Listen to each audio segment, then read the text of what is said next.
नमस्कार फ्रेंड, स्वागत है आप सभी का हमारे YouTube चैनल पर।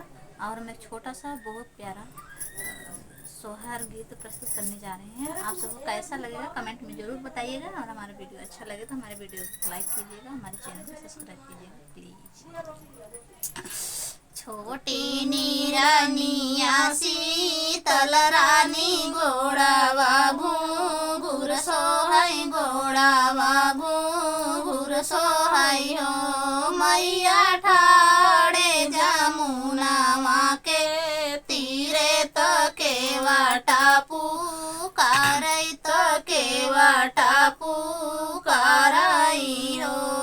अरे अरे के वाटा बेटवना ने मरिया लेके आमऊ ने मरिया लैके आमाऊ हो के बटाला सकरे पार उतारऊ मई देसा देखल जाबई मई देसा देखई जाबई हो।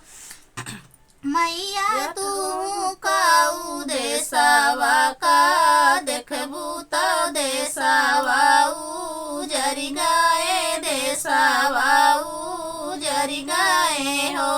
मैया घरे घरे बांध के मड़िया मनैया दुखा रोई मनैया दुखा रोई हो। केवटा घरे घरे दिया ना जलऊ बई मनैया का जगऊ बई मनैया का जगऊ बई हो। केवटा मनायु का दे बैरियरा दानत मनैया सुखा सोमई मनैया सुखा सो